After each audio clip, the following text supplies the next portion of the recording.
और oil exploration कंपनियों ने 4.65 बिलियन डॉलर क्यों मांग लिया हमसे, वगैरह उन्होंने कहा है कि हम ये काम बंद कर देंगे यहाँ पे तेल निकालने का।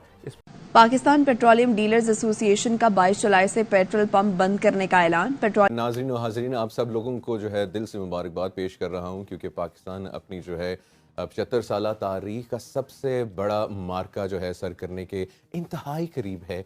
और IMF की तरफ से जारी की गई तफसीलात से लग रहा है कि वो पाकिस्तान से बड़ी रिफॉर्म्स मांग रहा है। ताहम ये तय है कि रियल एस्टेट और एग्रीकल्चर सेक्टर पर टैक्स IMF के मशवरे से ज़्यादा पाकिस्तान की अपनी ज़रूरत भी है। हुकूमत को आमदन बढ़ाने के लिए टैक्सेस में इजाफा तो करना ही होगा, लेकिन और ये जो रिपोर्ट भेजी है इस दफ़ा IMF ने, उसने 2-3 बातें कही हैं। उन्होंने कहा है कि एक तो बगलें बजानी बंद कर दो। मैं सादा सलीस उर्दू में तर्जमा करूँगा। हेलो फ्रेंड्स, जय हिंद। आप सभी का स्वागत है हमारे चैनल में। तो दोस्तों, पाकिस्तान की पेट्रोल कंपनियों ने वहाँ की सरकार से मांग कर दी है कि हमें 4.65 मिलियन डॉलर पहले दो, तभी हम तेल निकालना स्टार्ट करेंगे। और पाकिस्तान की सरकार का तेल वैसे ही निकला हुआ है, तो उनकी औकात कहाँ से होगी पैसे देने की।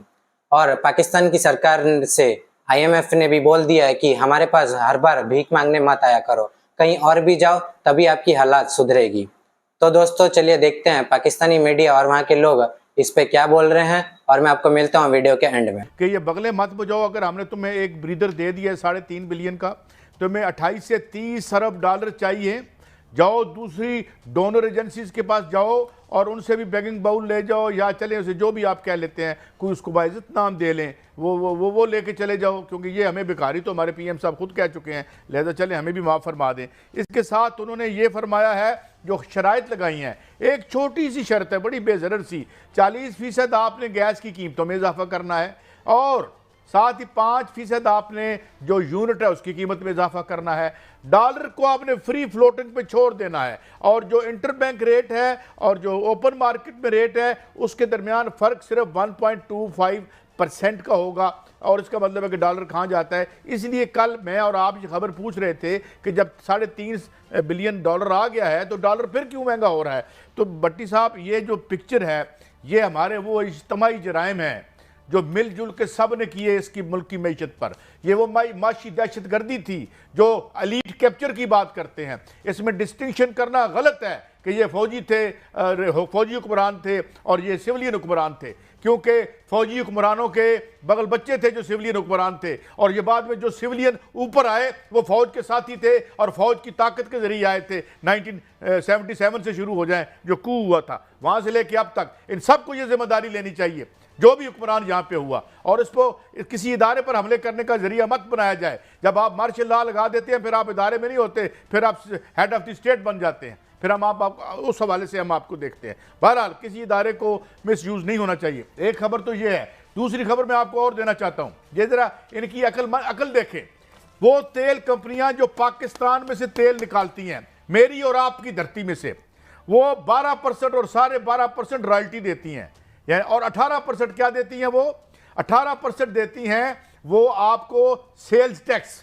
बाकी जो 70-75% होता है वो उनके लिए बाइंडिंग नहीं है कि पाकिस्तान में बेचें, वो बाहर बेचते हैं। और हमारी धरती से निकले हुए तेल की हमें जो कीमत देनी है वो 1300 अरब डॉलर है, या उसे अगर उसका तर्जमा डॉलर 1300 अरब रुपया है, और अगर डॉलरों में उसका तर्जमा करना है तो 4.65 बिलियन डॉलर हमने अपनी धरती से निकले हुए तेल के पैसे देने हैं। ये थे वो लायक बच्चे जिनके हाथ में हमारी मैशत थी, ये थे वो मुआहदे जो उन्होंने किए, ये था इनका इकोनॉमिक मॉडल जिसकी वजह से इतना खूबसूरत मुल्क और इस मादनियात से भरा हुआ मुल्क भट्टी साहब इस हालत को पहुंचा है। अब आप बोले हूँ मैं थक गया जी। भाई साहब देखें, IMF के पास एक हुकूमत नहीं गई, उसका जिम्मेदार। और इसी दिन के लिए हमने पाकिस्तान ने तालीम, सेहत, रोज़गार के मौक़ों पर अपना बजट ज़ाया बिल्कुल नहीं किया। सिर्फ और सिर्फ इस दिन की खातिर हमने पैसा महफूज करके रखा था कि आज इसकी कामयाबी पर पाकिस्तान के दुश्मन डर के मारे खामोश हैं। 75 साल तारीख का सबसे बड़ा मार्का 14 अगस्त के दिन लाहौर नजर आएगा, जब हम 500 फुट ऊंचा परचम लगाने के लिए पाकिस्तान जो है 40 करोड़ रुपए खर्च करेगा। वाह वाह वाह, जी हाँ, इसी कामयाबी की वजह से हम दुनिया में आगे जाएंगे।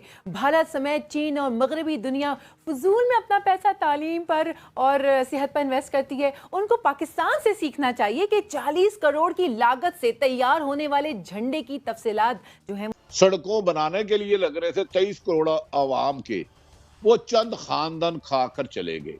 सिर्फ आप उनको और उनके करीबी ब्यूरोक्रेटों को बुला ले, अच्छे लोगों के अलावा छोड़ के, सिर्फ उनसे एक साफ शफाफ तहकीकात हो जाए और वो लूटा हुआ माल जो बैरूने मुल्क में है वो पाकिस्तान आ जाए। मैं आपको कह रहा हूं, आपके कर्जे भी उतर जाएंगे, आप खुद मुख्तार भी हो जाएंगे। पाकिस्तान का IT इंजीनियर, डॉक्टर, पायलट कोई भी बैरूने मुल्क नहीं जाएगा जब उसको अपने वतन अजीज में रिज़्क़े हलाल में उसके बच्चे भी पलेंगे, उसकी जानो माल का तहफ़्फ़ुज़ भी हुकूमत करेगी। अब पिछले 40 सालों से कम चंद खानदान मसल्ला हुक्मरानी वसाइल के अवाम को लूट रहे हैं। जब तक ये गिद्ध लूटते रहेंगे अवाम के खून और हड्डियों का, आप तो तेल और मादनियात की बात कर रहे हैं, वो भी ये बैरून मुल्क बेचेंगे और वहां प्लाजे लेंगे और अपना बिजनेस करेंगे।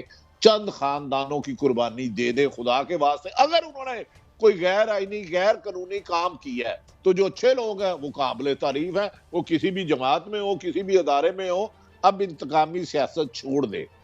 अब सियासतदानों को चाहिए अदारों को पर वार करने की बजाय अदलिया या एस्टैब्लिशमेंट पर अपने आप को मुल्क का खादम बनाए सही मायनों में। और अदारों को चाहिए जो कायदे आज़म ने कहा था आईनी और कानूनी हदूद में रह के अपने इख्तियारात का इस्तेमाल करे। एक ही चीज बचा सकती है और अल्लाह खादिम आला तो थे ही ना हमारे जो थे अपने पंजाब में। लेकिन भट्ट साहब मैं खामदे आला और सॉरी खामदे आला कह रहा हूँ, खादमे आला एक की बात नहीं कर रहा मैं, A to Z जितने भी रहे हैं यार छोड़ दें, अब पुरानी रंजिशें छोड़े, एक पाकिस्तान बनाए जो अवाम का पाकिस्तान हो, जो कायदे आजम के ख्वाब के मुताबिक हो, जो इसहाक डार की पंक्चरों की दुकान से शुरू होके लंदन, अमेरिका और दुबई के महलात में ताबील ना हो, वो खैबर पख्तूनख्वा, सिंध, बलोचिस्तान और पंजाब के गांव तक उसकी रोशनी जाए, उसकी किरणें जाए।